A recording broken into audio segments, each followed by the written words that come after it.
There you go. There we go. What a beautiful screen of Discord. There's our faces. Hey, we got Matt. Hi, Matt. Hey, Matt.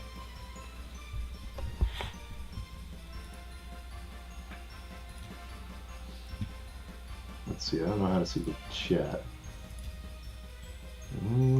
Open chat. There we go. Yeah, there he is. All right. We're live and we're looking at Grant's Discord. Yeah. Captivating. Captivating footage. Well, on the Discord, I think you can see everything. Matt, can you see us?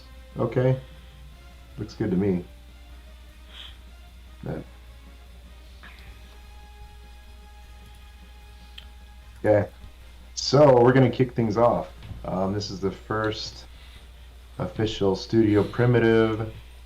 I'm calling it Devcast. So this is really just a way for us to talk about things that are going on in Studio Primitive, some new projects, stuff like that, news, events, kind of like a mini direct, I guess. And as we get more and more developed and released, we'll have a lot more to talk about. But thanks everybody for showing up, for watching us stream. Thank you for your interest in our games and what we're doing. It means a ton. Um, yeah, the big news, Attack of the Karens released this week on Monday.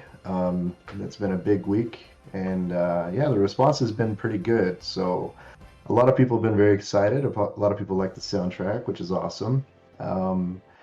So I wanted to talk about a couple of things with Attack of the Karens that are going to be coming. So there's been some bug reports of some things, like some of the curses and some of the cushions. Those are the modifiers in the game are not working. There's a couple of them that are kind of bugged. So I just pushed out a playtest build to the playtesters to look at that. And once that is good, I'm going to push that out to the retail build. So bug fixes for those are going to be coming, as well as a bug fix for some controller issues. There was some issues where some things weren't controlling quite right, and so I've got that figured out, and that'll be pushed out to the retail version as well once the bug testing is vetted by the playtesters. So probably a couple more days on that, and then it'll be out. Next thing is Attack of the Karens is going to get a limited soundtrack release. So I'm going to be putting just a few tracks, so kind of like an EP version of the Attack of the Karens soundtrack on streaming services throughout. So like Spotify, Amazon Music, iTunes, those kinds of things is going to be where you can go to listen to that if you haven't purchased it already. So, and of course, the soundtrack is available for just $2.99. It's on discount right now for 15% off on the Steam page. So definitely pick that up if you haven't already. And then Attack of the Karens, we're going to do some cool things. So I chatted on the Discord a little bit about doing some events. So I think we're going to start. I'm still kind of just playing with this a little bit and figuring out exactly what I want to do. But we're probably going to have some events based around some speed run type things, some time attack type things, and some curses. So maybe given a random curse, and for a week you get to run the game with that curse, and whoever gets the shortest time, we're going to think of some kind of cool thing to do for that person. So I was thinking, they could have their name at the front of the game or something for a week, or something like that. So, or maybe we could host a giveaway or something along those lines. So some events are going to be coming for Attack of the Karens in the Discord and on Steam. So yeah, if you're watching on YouTube or if you're watching this video after we finish our stream, make sure you join on the Discord so you can be involved in those events and everything else that's happening. So I think that's it for the announcement stuff. Really, the meat of this thing today is for me to introduce Grant. So Grant is my brother. For a while now. He's been my brother for a while. Yeah, And 36 years. 36 years. Yeah, going on 37, man. It's like it's been my whole life or something. But anyway, so we're just kind of shooting from the hip. This is eventually gonna, it's gonna go to YouTube. We might put it out as a podcast somewhere, I don't know, but really want to introduce Grant and announce that he's joining Studio Primitive as another developer. So it's going to be me and him. We're going to be making games together, and I am very excited about this. Grant and I have been talking about this for a while, and probably about a year or so, I would say, maybe longer than that. We've been chatting about making games together, and he's had a couple of projects in the background that I've kind of helped out a little bit with, but nothing's really quite stuck. And now that I've finished Attack of the Karens and have launched that, my schedule's kind of opened up, and Grant was like, "Hey, let's make some games together." I'm like, "Yeah, that would be really cool." So, I think I'll just take a minute and let you introduce yourself, Grant, and then maybe we'll just start talking about where you started in gaming and what inspires you, and then maybe talk about some of the cool things you've done because you've got some pretty good game dev chops. You've done some pretty cool projects. I'll let you talk about those and show those. But yeah, just take it away. All right. Yeah, I'm Grant, Joel's brother, and you're right. We've been talking about doing stuff together for a long time, decades. I don't know. It's creating games has always been something that I dreamt about as a kid and everything, and I got into computer science and development as I got older and actually went to college for that and everything. But I didn't go to college for games. I went just general computer science kind of stuff. And so I do have a full time gig like you do as well. So the game development stuff is just kind of something I've always been doing on the side and everything. Um, but yeah, I have worked on a few different projects, and they have all suffered that same fate of going way outside the scope. And then if you're the solo dev, you kind of lose the momentum and everything, and you think about, oh, there's this other cool idea I want to try. Let's go jump to that for a little bit, and then I never actually finish anything, right? So I've only just made some demos. But yeah, I've always loved games ever since I was a little kid. We used to cut out cardboard and make our own little consoles and everything like that when we were kids, and pretend that we were making our own games. And I don't know. That's just it's always been something that I've been fascinated with and just loved. And just a variety of games, all sorts of genres and everything like that. Except for some, which maybe we'll talk about. We can talk about our likes and dislikes. I don't know. Um, but yeah, I'm super excited to work with Joel, and now that his time is freeing up and he has the desire to work with me, I think we're gonna go into some smaller projects here, and then we might pick up one of my bigger projects that I had been working on and just kind of revamp that, flesh it out, and then release that. Or maybe we'll just jump into something else that we think of together, or something Joel's been wanting to do. But I'm hoping that throughout our careers here, if you will, with Studio Primitive or whatever it ends up being, that we can tackle all those kind of games that we've always been wanting to make, that have just kind of been in our heads and everything, but never been fully realized. And hopefully some fun, stupid stuff along the way. So um, I do have, yeah, I do have a couple of demos. They're old demos that I can show you. Two games that I worked on. One being a game called Captain Quack, where you play as a duck, and it's kind of like a boss rush kind of game, like Punch Out. And then another one that I was working on called Project Orb, or later called it Deep Dark Place, which is more of a Metroidvania kind of game. But they're older demos, like, maybe like close to 10 years now. I'm not sure. It's been a while. But we can check them out and kind of show you what I was working on there. But I don't know, did you want to hop over to that now, Joel? Or what did you want to do? Yeah, let's show it. I mean, let's show your stuff, and then we can go back and talk about kind of after you show your things, let's talk about things that inspire us and kind of some projects we'd like to eventually get to. But then yeah, let's just freeform it, whatever you want to do. All right. Oh, give me 1 second here.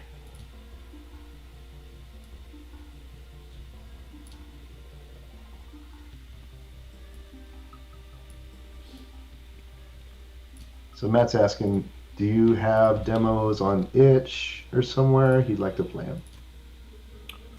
I do have them on Game Jolt, and that's where I'll be showing you them here.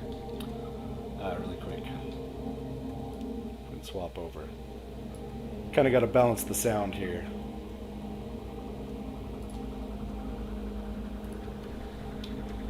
So yeah, this demo, if you can still hear me, I need to turn it down a little bit.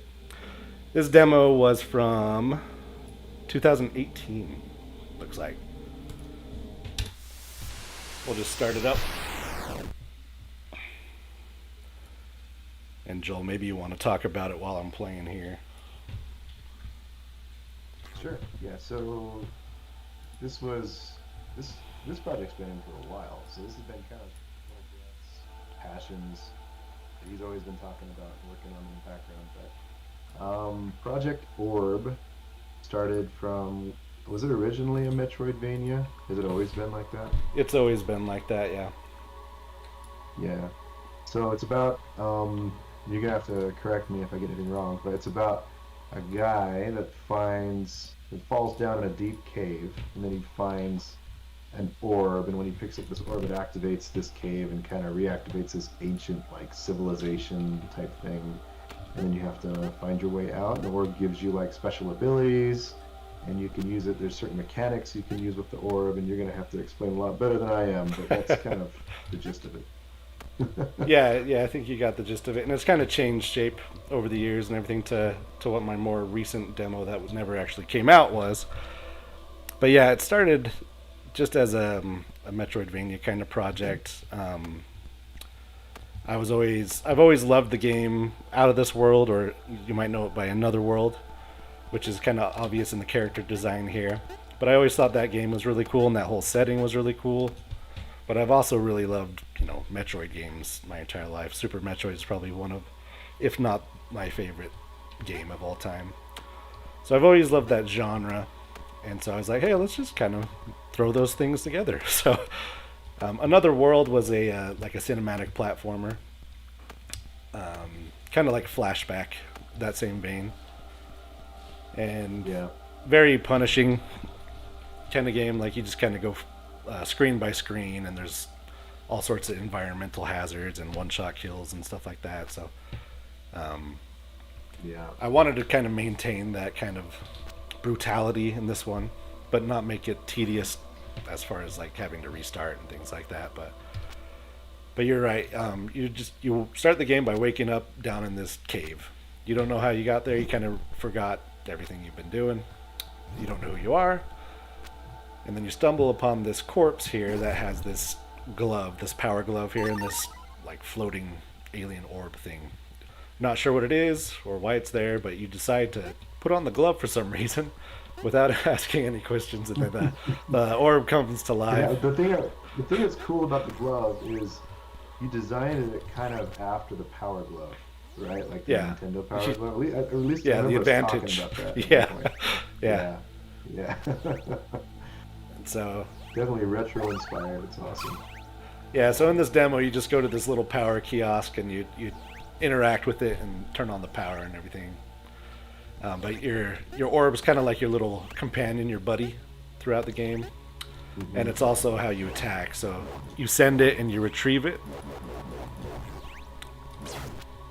And then there are other abilities that you get that aren't actually in this demo, but you can do things like create a tether from your orb that creates this beam between the orb's destination and where you're standing, and you can interact with things in between that way or do damage. And then you can use it to like warp to it and create teleport yourself to it. There's like a black hole ability, and all sorts of. This demo was pretty fleshed out. Like watching you play through it, you got pretty far in making this thing. Yeah, I did, and I'm kind of sad that I actually lost the files for it, the source files. So I had to start from scratch. No. Yeah, otherwise I would have continued on with just this one, but yeah, I lost the source file. But this, just one hit kills like that, That's getting slapped in the face. That's one of my biggest fears is losing all my data and all my builds. So I backed it up on like 3 different places just for that reason, just because I Yeah. don't want something to get corrupted. Yeah, after mine got corrupted, I learned that hard lesson, and I have done so many precautions now with that kind of stuff. Yeah. I never want to have that happen again. Oh, Yeah, and this is still pretty buggy too, so we might, interact with some bugs and stuff. I was playing it the other day, and I got to the boss. I killed the boss, but I died at the same time. So the boss died. He went away, but then I couldn't progress because it restarted the screen, but he was gone. So hopefully that doesn't happen here. But the whole concept of the game was just having this orb that you interact with to do all sorts of different abilities and progress through the game in different ways. And I was toying with the idea, and it's something that I maybe will flesh out if we do work on it together. Is like the orb's kind of like your therapist almost. Like think of like the relationship between Tom Hanks and Wilson in Castaway. Like you'll be talking to it, and when you get to like a save station or something like that, I was thinking you could sit down with it and just kind of reflect on your journey so far. And even though it's kind of like a inanimate object. Right? Yeah, exactly. Yeah. And like you're depending on how you play through the game and how you how you talk to this thing, it kind of records like your psychology, kind of like, and then reports that at the end of the game. Kind of gives you your own psychology review or something like that, amongst other things. But that's a cool mechanic. And here we have the first boss. I mean, this is a good 10 minutes of gameplay right here. This is solid. Yeah, it was fun. I remember this guy. I remember that. Yeah, and then he transitions to his phases, and the water level or the acid level rises and everything. Yeah. And this, so what engine was this all made in? This is made in Construct. Okay. And so is Captain Construct Quack. It's a web-based. Yeah, it's JavaScript. Yeah. Mm-hmm. Okay.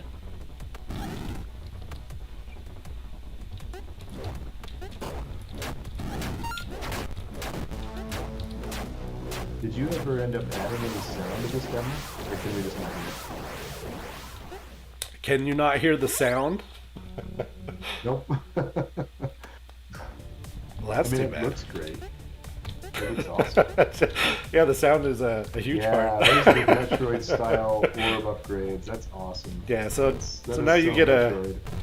so now you get a shield that's just on use that fades away with a cooldown. That boss with the lava coming up and down. Yeah.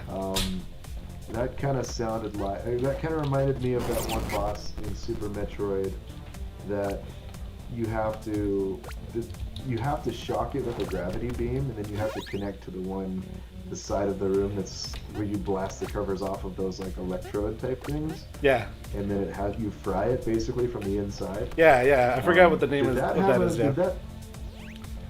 Did that have a part where the level of lava rose up and down? I seem to think that it did. It seemed that mechanic was similar in something in the Metroid game.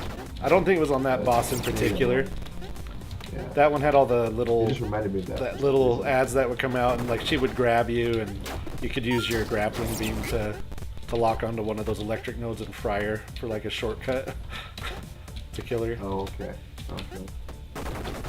But yeah, I'm sure I'm not the first one to think of that mechanic. No, but it's just reminded me. It's very Metroid-esque. I love it. There we hit the end of the demo. It just puts me back at a different screen. But that's as far as I got with this one. That's awesome, man. Well done. That's a cool demo. So that's available on Game Jolt.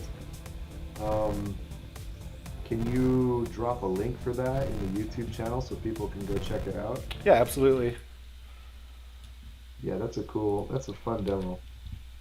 So we've got Ladder Escape in the audience on the Discord.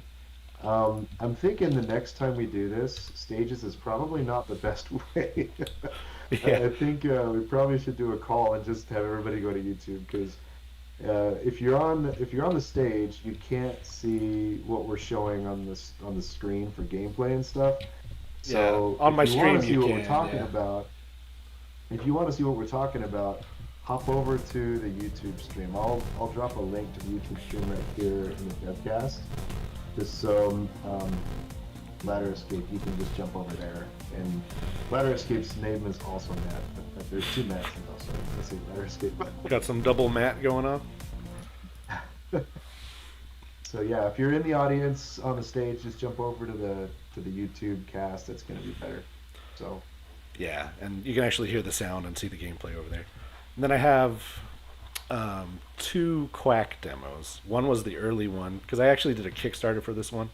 I was naive at the time and it just bombed.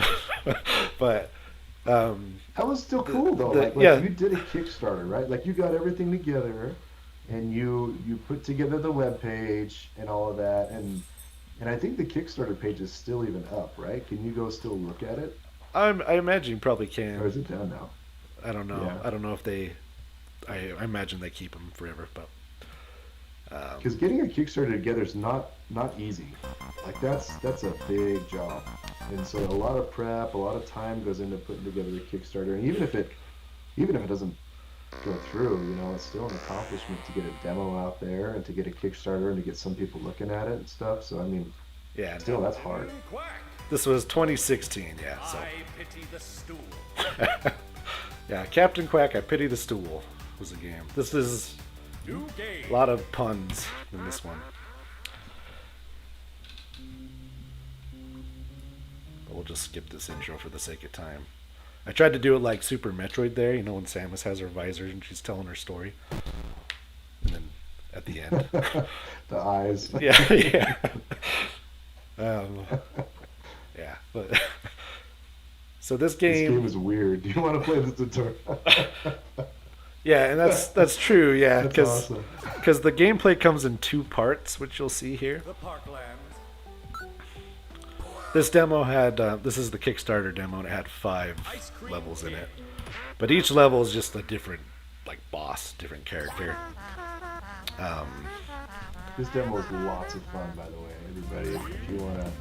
Yeah, If you want to have, if you have an evening that you just want to spend doing something really fun, this game is a blast. all right, one sec.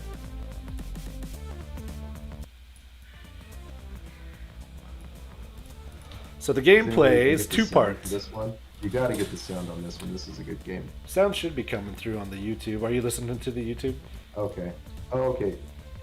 Oh yeah. Offgrid said, yeah, I can hear the sound on YouTube. Okay, so we're good. Sorry, Yeah, it's- so- go ahead. So the gameplay is 2 parts. The first part, you're in this cloud. You're supposed to be, kind of stealth from the actual enemies in here. This enemy being this happy, jolly kid holding an ice cream cone. And so this first part of the gameplay is more like a puzzle. There's something you can interact with on the stage here. And so you can pull out your little horn there and tap around. And this was developed originally for the Wii U. I had a dev kit and everything like that. So it was both for PC and for the Wii U. So there was tapping involved, or clicking there. But you can find out what you need to interact with that way. That's so cool. I'm sorry to interrupt you. I just want to say that's so cool that you had a dev kit for the Wii U.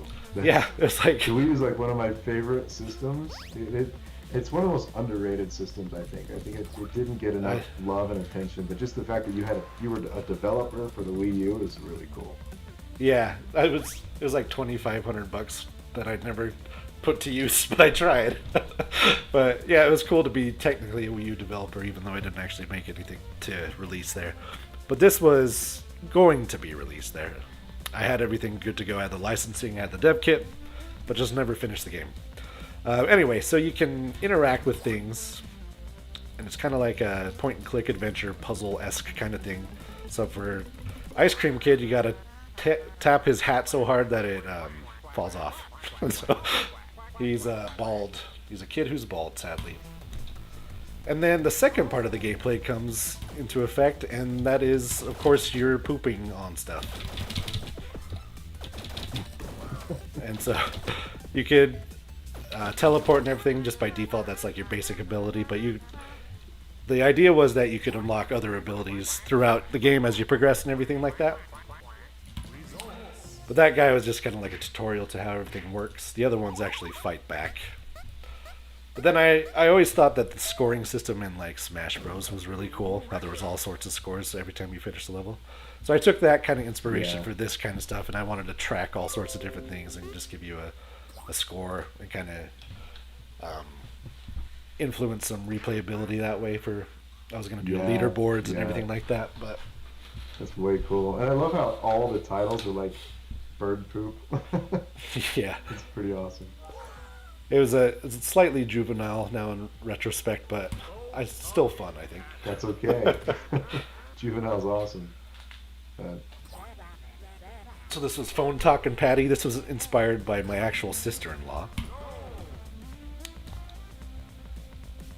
And of course, Does she talk on the phone a lot? Yeah. Just lots of blah blah. And the way you have to interact with, of course, or what you have to interact with, of course, is the phone. And this one, the other things were the tree branches, right? But if you knocked down a tree branch, she would dodge it. So you had to first stun her phone and then hit it. The idea with this one is that you do it enough times that you knock the phone out of her hand and then initiate the second phase of the encounter. But you got to be quicker each time. This game is really unique.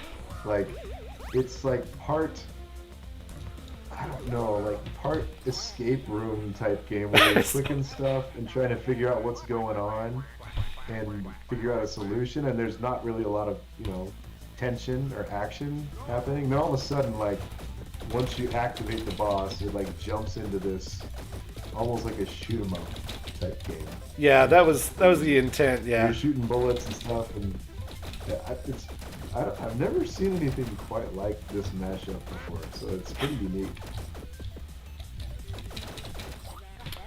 Yeah, sadly people didn't give it much of a chance because of the visuals. They said it looked like a cheap mobile game, which, looking back now, it does kind of look like that. I'm not going to say it's an unfair assessment. I always thought it looked fine. Well, I think I read those comments on the green light, and I was like, "Come on, guys, it's good."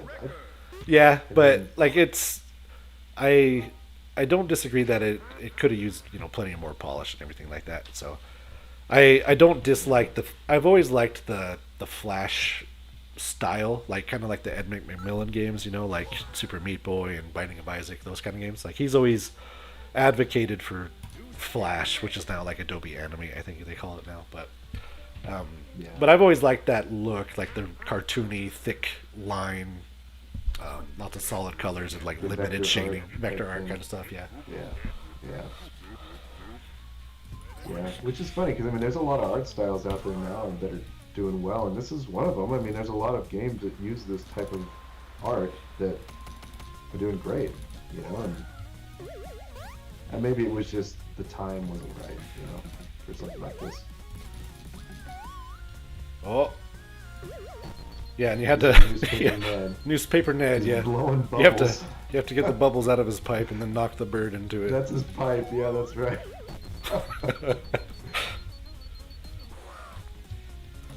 But this was, like Joel, this was something that I did all myself too. All the art, all the logic for the gameplay and everything like that, and then the music was all solo dev stuff.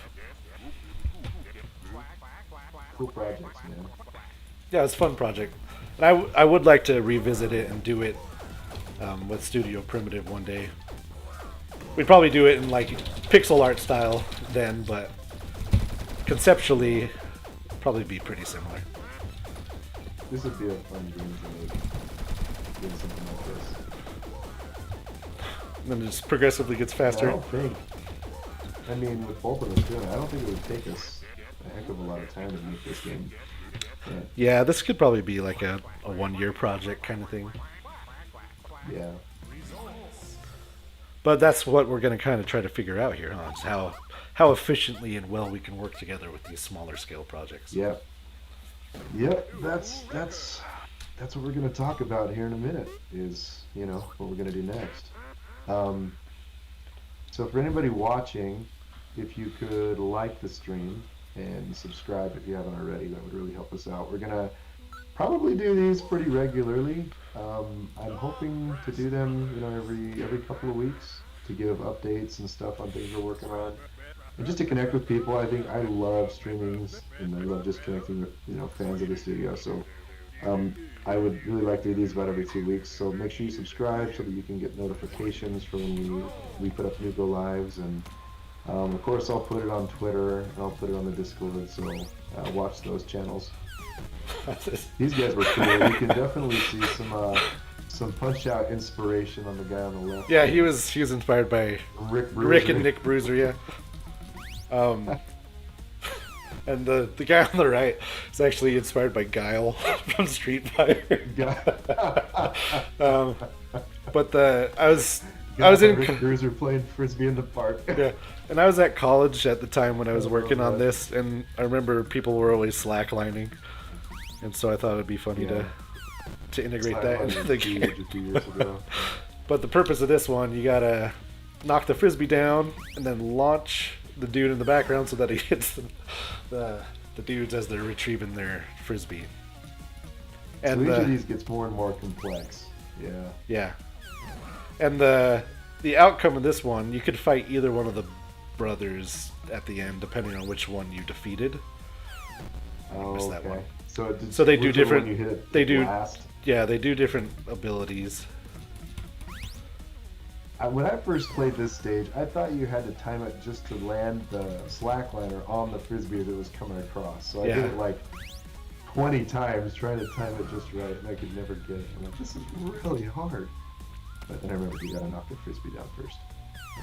Alright, we're fighting Rick. I actually named him Rick and Nick. That's right. Alright. Rick bro. He has his Cyclops eyes. I like those glasses that were really trendy a few years ago. Yeah, that's stupid. I shouldn't say stupid. If you wore them, I apologize. The interesting glasses with the lines, yeah. Oh! That's those what were happens also when you I think fail. those appeared on the Scott Pilgrim in that game. Oh! Couldn't do it. Couldn't do it. Pull out the turbo finger! Oh. I'm rusty at my own game. What a shame. You haven't played it in a while, I imagine. Yeah. So now we'll actually see the multi-phased boss of this first area, the Parklands. The groundskeeper, Weed Whackin' Walt. Triple W. Triple W.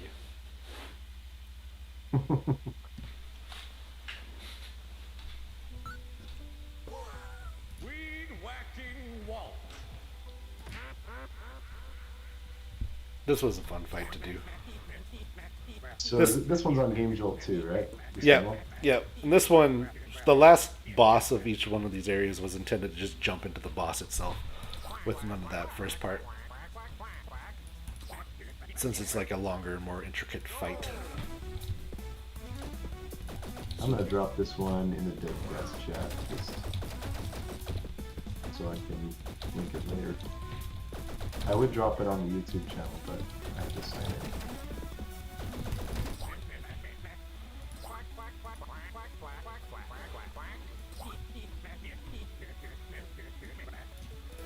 And I wanted to do the voices like a Banjo-Kazooie game.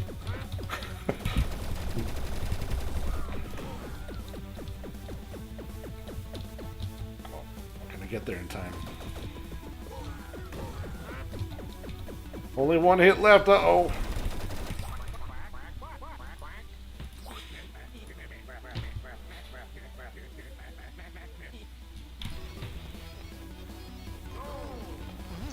It was great. Oh! Time to get wacky.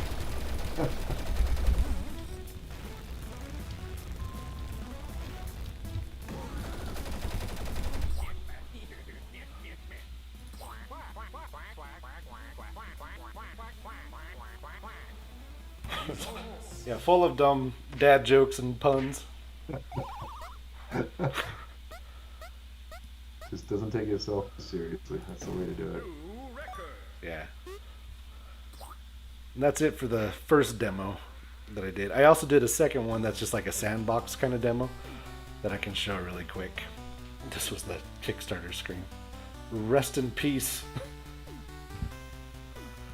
I'm gonna look that up and see if you can still with the Kickstarter. But All right, so this was later. Let me open it up again for just like a sandbox test of a lot of experimentation with RNG and with like the different abilities and everything like that I was intending to use in the game.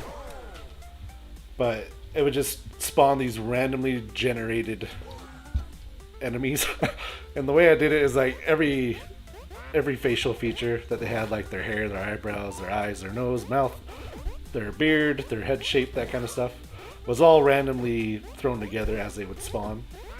So I just wanted to see if I could do something like that, which ended up in some pretty goofy results. And then each one of these guys would use a different type of attack that I was trying to test, because I wanted to test different types of like bullet types that they could use, different attack patterns, different effects on their attacks that they could do as well. And so the sandbox was doing that. And then you can also access the environment. you can access the abilities and stuff in here too.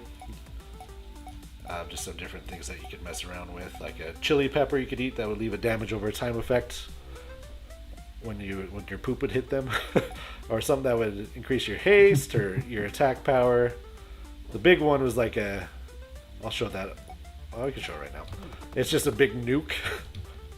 It splats on the screen and then Poop nuke? it wipes it off with a squeegee.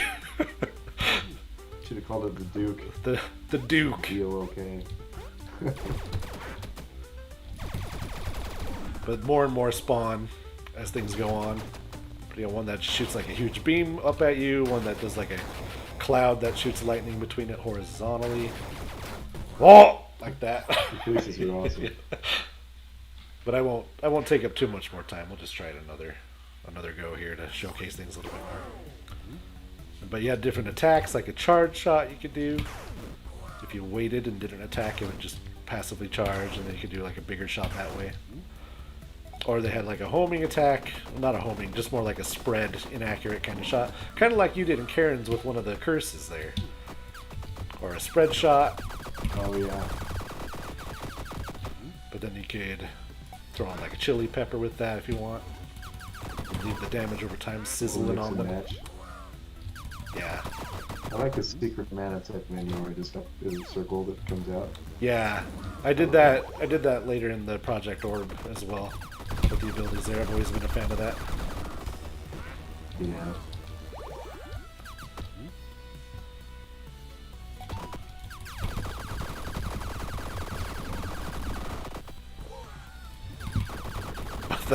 The random faces was one of the most fun part of this for me, just to see what would happen. His nose is fast, his goatee stuff.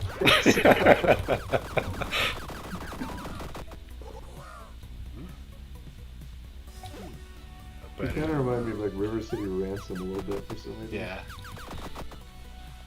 But anyway.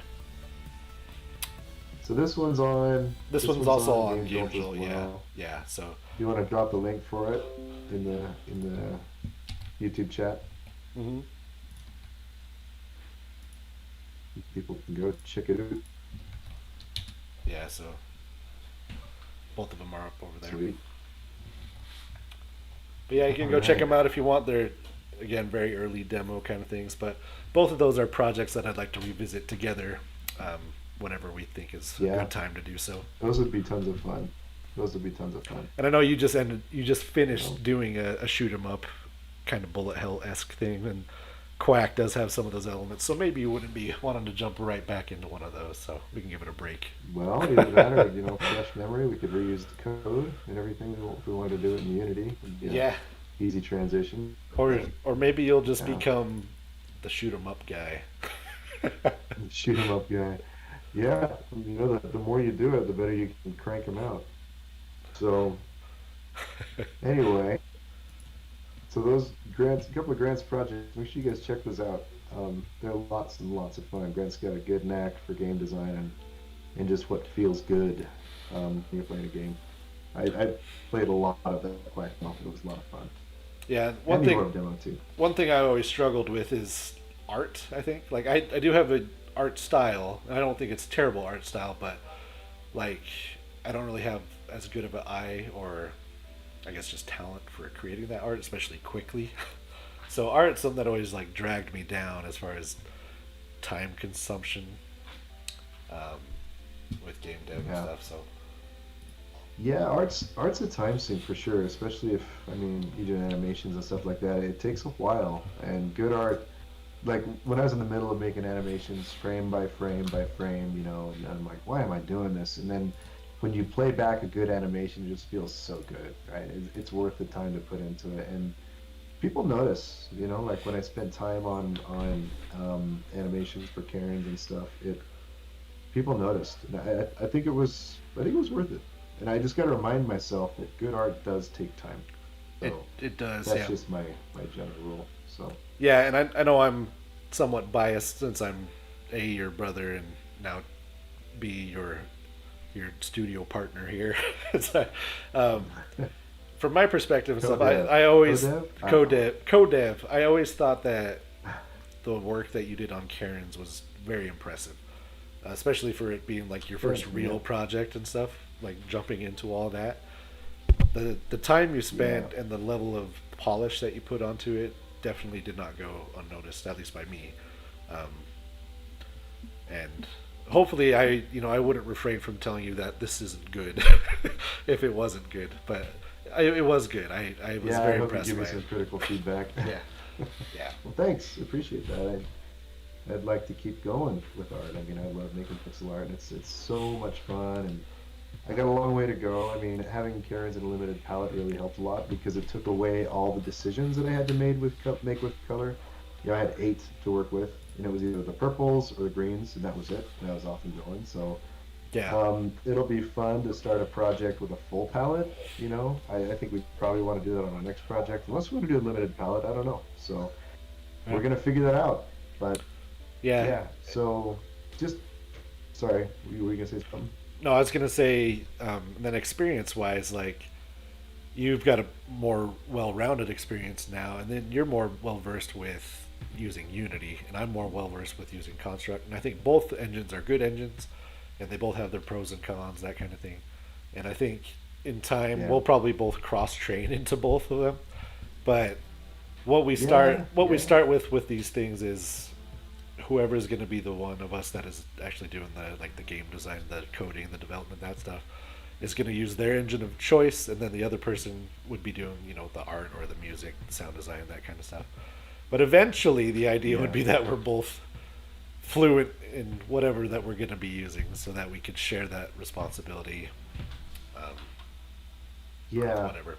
yeah, and that might be a good transition to talk about, you know, what we want to do with Studio Primitive going forward and kind of like our strategy, right? So like you're right. We just wanna make game. We're gonna divide responsibilities. We're probably gonna cross over quite a bit in the future. I think for the first project, I'm gonna handle the art, and you're gonna handle the engine stuff.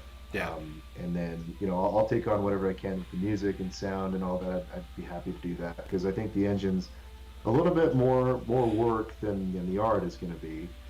yeah, And so I'll step depends. in wherever I can to help with other things. But Yeah, yeah, yeah, it does. like Depends you on how like you deep you want said, to get with good art animations. takes time. So Yeah, yeah, it does. But I think you and I have been talking, and I just want to share this with everybody. But the goal for these next few games is just fast, right? Just get things done quick, not really long scopes, quick projects that we can crank out, that we can build more of a following, that we can get exposure, that we can get feedback on what we're doing.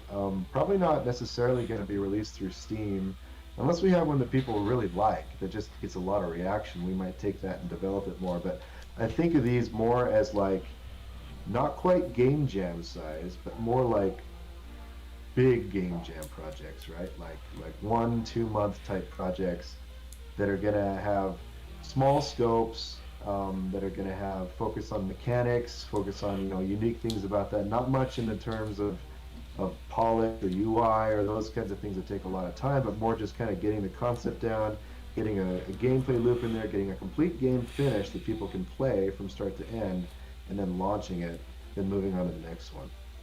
Yeah, exactly. Just getting some good experience both with working with different genres and styles of games, and then also more experience with working together. More importantly, I think too. Yeah, But yeah, my yeah, focus is always like first and foremost, I want to make a fun game. Because yes, it doesn't for sure. matter how good a game looks or sounds if it either controls like garbage or is just not fun to play. And so Yeah, yeah, so yeah. I've always wanted to make games that I would want to actually play. And so if we can make a game that Well, I'm and like, that's yeah, I want to go sit down and play this, then I think we would find success. and that's what kind of pushes you to finish a game, right? Is it's fun to play, and you're looking forward to creating cool experiences in that game that you've got in your head, getting those down to where it's executing your vision for what you had going into it. And it's hard to have a vision for something you don't like, right? That you're just doing just to get people to watch you or just to make money or whatever. That's hard to do that. So Yeah. yeah, I totally agree with you. So, well, with that, shall we move on to the wheel? Oh yeah. You want So the way to that introduce the wheel of fate? yeah, the way that we're gonna be doing these, at least for now, this is our first iteration of this, is that we've put a bunch of genres and subgenres into a spinning wheel that we're just going to spin, and we're going to get two of those genres and then smash them together and just kind of see what comes out of this. And then we also have another separate wheel for a theme or like an aesthetic of the game and everything. So we're kind of going to let RNG decide what our project is, and then we're just going to challenge ourselves to see can we make something out of that and can it be fun. And then um, yeah, I think that covers it. We're gonna spin the wheels, and then Yeah, I there think is a so. couple of rules here. Each one of us has a token, right, that we can cash in if we want to veto a roll and respin the wheel, but just a limit of one. And then also if the if both spins are too similar of the genres to where it's just not very interesting or it wouldn't really make much sense, then maybe we can respin it for free that way. But ultimately, we got to kind of just So, roll with what we're given. yeah, yeah. There's totally an element of just what the heck Yeah. in So this. And so I mean, we're talking like this isn't just like major genres. We're talking very specific genres at some point on this wheel. Like it could be like a beat 'em up mixed with like a dating sim. So yeah. it could be anything really. So it's Let's see. exciting to. So let's look at it. Look at the wheel here. Um, swap over to the browser. So for the genres or the subgenres, we got. Let's sort it alphabetically first here. So we got a 2D platformer, an action RPG, action stealth, action adventure, adventure puzzles, assassination, beat 'em up, brawler, bullet hell, business sim, cooking sim, deck building game, dungeon Let's see. crawler, extreme sports, farming sim, god game, golf sim, a graphic adventure, hack and slash, horizontal shmup, infiltration, interactive fiction, a JRPG, kart racing. That would be tough. um, life sim, logic puzzles, martial arts fighting, match three, maze puzzles, Metroidvania, platformer. I think that's different than a 2D platformer, probably more like a precision platformer. Oh, we have a precision platform in here. Let's get rid of one of those because that's a little redundant. So you got platformer and precision platformer. Yeah, so I think 2D platformer is Yeah, more just like platformer's a a pretty general one. yeah, Yeah. more like a Mario game is what I would think a 2D platformer would be like. Oh, okay. And precision platform would be more like a Super Meat Boy kind of thing, or Celeste. Yeah. And then Okay. psychological horror, racing sim, a rail shooter, an RTS, a roguelike, run and gun, shooter, sports arcade, sports sim, survival action, survival horror, tactical RPG, tactical stealth, tag team fighting, Tetris like, text adventure, tower defense, traditional fighting, trivia and quiz, turn based strategy, vertical or versus fighting, vertical shmup, visual novel, a walking simulator, war game, weapon based fighting, or Western RPG, word puzzles, or wrestling. And some of these I'm not sure what they would be, so we'll have to just look up some examples based on what we get to see what we're working with. I just tried to compile a list of I just want to subgenres. put this out there.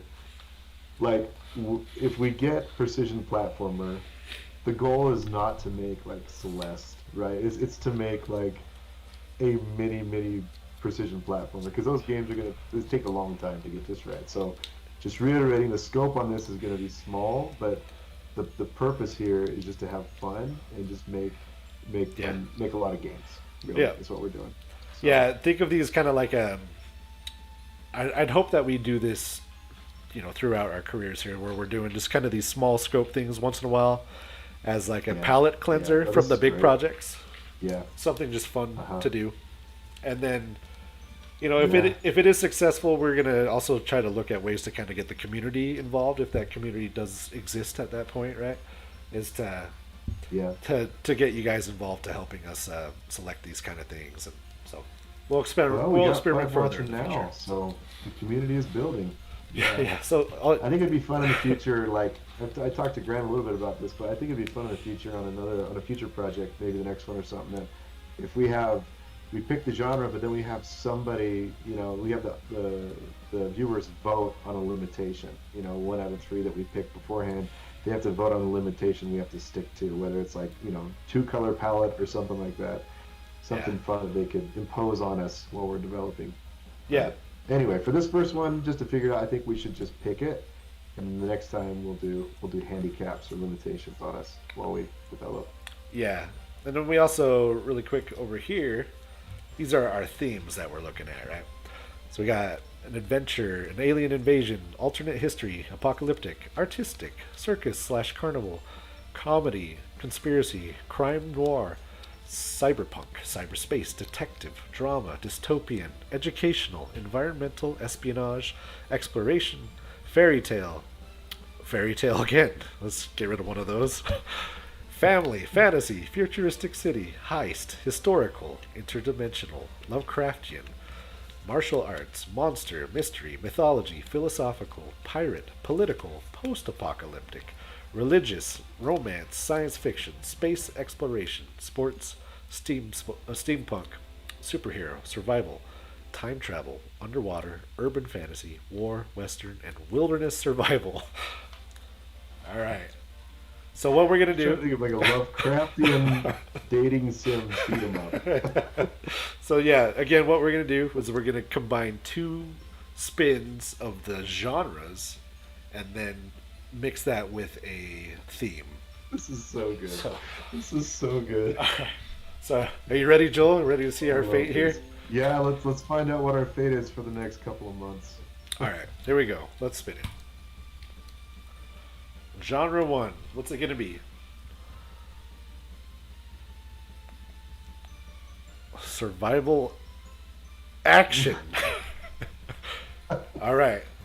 Survival action. So okay, hang on. Yeah. Survival action, is that like Horde Survival, like the game that's really popular right now, like that Vampire Survivors type Yeah, thing? yeah. I Is that what think it I is? think a survival action is kind of like yeah, like that or Don't Starve.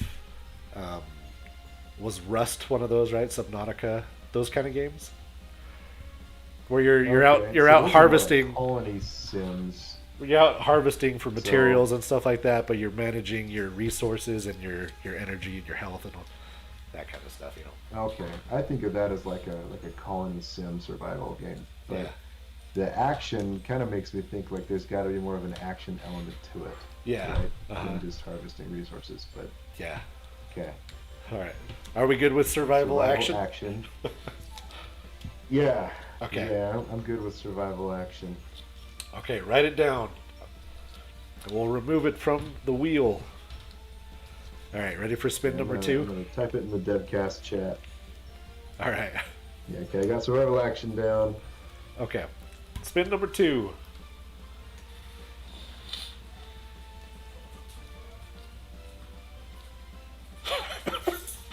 Oh, it's gonna be like a turn-based strategy. I thought it was gonna be a trivia and quiz. So close to trivia and quiz. All right, so we have a survival action turn-based Strategy. strategy game. So, is that possible to make a game like that? Like, what would that even look like? I think we're You would we're take gonna have to turns. find out, huh? Okay, I guess we'll just make it. Yeah, So yeah. we're gonna make. Do you want to veto this? Or are you okay with it? I mean I'm okay with it. Do we want to do a respin and see like take the better option or the worse option? I'm fine with this. I I'm just fine. want to go with it. Yeah, I'm fine It's with gonna it. be a 2-month project, Yeah, so and I think I you kind of just want to go with it. and we need to respect the integrity of the wheel. You know, we Yeah. can't make excuses. wheel is- we gotta go for it. We said we were gonna do this. Yeah. So Yeah. okay, we got some talk in the chat. So Off Grid is saying a Stone Shard is a game like that. Stone I Shard. guess we're talking about survival action turn-based strategy game. So we'll look up Stone Shard and get some inspiration. Matt Brown is saying the game has 2 phases, a Fire Emblem-like game with survival action sections between maps. Yeah, I mean, again, Matt, we're talking mini scope, so we're talking maybe like one screen battle, you know, and then you pick up something in the battle and have to survive. So that's kind of what I'm envisioning here. Yeah, Stone Shard is a So- challenging turn-based RPG set in an open world. It's like a medieval setting. It looks cool. Matt says we can do it. Yeah, I think we Believe can in do us, it. Matt. Now the question is, what's the theme? Are we gonna get something stereotypical here, like a like a fantasy setting, or are we gonna get something goofy?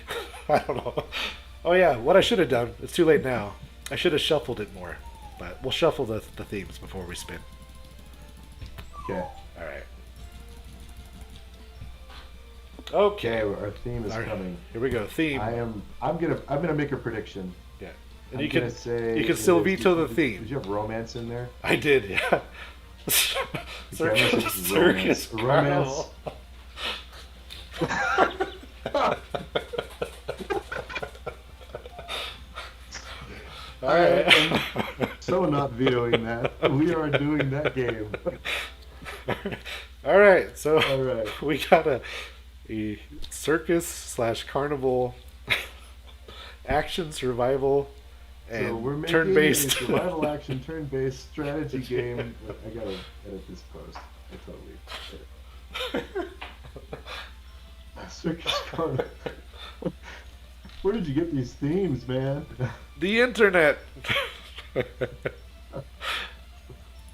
Oh my gosh. Okay. Hang on, I can't click on stuff. I'm putting this in the Devcast chat just for posterity. All right. Okay, we're making a Circus Carnival survival action turn-based strategy game. Hope you guys enjoy it, whatever it turns out to be. This is definitely going to be unique. All right, we're gonna roll with Okay, it. so yeah. All right, everybody. So you can look forward to it. I don't even know where to begin to talk about developing this game, but Yeah. Grant and I will chat about what we're gonna do and ideas that we have. So yeah, look forward to our next game, which is going to be a Circus Carnival survival action turn-based strategy game. And I I think actually always wanted to make a turn-based strategy game, so I think Just- it would be good to understand. just not in this vein. how to do this. All right. And then No, I never thought about making a Circus Carnival turn-based strategy game, But there's not very many clown games out there. We could be getting into an underserved market. So we're gonna have to do some research Alfred on says, carnivals. I'm on the edge of my seat. Alfred is on the edge of his seat for this game. So All okay, right. should we pick a scope, like a length right now? Just give ourselves a hard limit. Say we're not going to go beyond a certain date, and then we're going to pick the next one. Yeah. So let's see. We're right at the end of September. If we want to do it just a month long, I know we got Halloween, but Halloween's not a huge holiday taking up like the whole month, right? Whereas like Christmas and Thanksgiving, we'll kind of have probably more family stuff coming up. So We'll probably need to do a couple of months on that one, but I'm going to need about a week to Nicole needs me to get some stuff done. So I probably can't start until like the 9th of October. I think it's when we really need to start developing it. And then well, let's just do let's do a month, like 4 weeks. 4 full weeks. Okay, so should we be, our goal to be finished is on November 3rd. That's when it's going to be put up on itch. Yeah. Friday, November 3rd. Friday, November 3rd. Okay. All right. You heard it here on the stream. Yeah, Friday, November 3rd, we're releasing Bucko the Clown. You can hold us to that date, everybody. No excuses. If we fail, promise it'll be a really good game. If we fail, it's because we did not maintain the scope. I think even if it's buggy, even if it's just whatever, yeah. Let's keep the scope really small, and then we just put it out there. Yeah, we want. I mean, it's itch, so if it's not perfect, it's okay. We want to do something playable, for one, something fully playable, start to finish, and it has to respect the themes and the genres that we gave, right? And then beyond that, we'll see as far as quality and polish goes. But we need to at least hit those marks. Yep. It needs to be fully realized, whatever scope it is. It's going to be very small because these tactical games can get really big really quick. So yeah, it's going to be small. I think Ladder Escape is a tactical aficionado, kind of, perhaps. Maybe I should pick his brain a little bit. But I'm going to start thinking of ideas, and I'll probably be sending you some messages tonight. So all right, and then as far as updates go, we'll probably be doing constant updates on our socials and everything like that. But as far as these devlogs go, were we gonna just want to do it like a weekly devcast every weekend or something? Yeah. I think I might have to change the night. I don't know if Friday's the best, so we might have to do Thursdays. Yeah, we'll figure out a good time for it that works for both our families and stuff. But just something that kind of keeps us accountable and that we can talk about the progress that we've been making each week, because we kind of want to be transparent on our projects too. I think is one thing we want to be. Yeah, I think it's just involve the community. I think too, just to get people excited about what we're doing and have them take part in what we're doing. I think it'd be a lot of fun. Yeah. So. But yeah, thanks everybody for joining us for this, and I hope you look forward to whatever we create. I look forward to making it. I'm gonna go learn how to draw clowns. Got some studying to do on the genres and the mechanics behind them and stuff.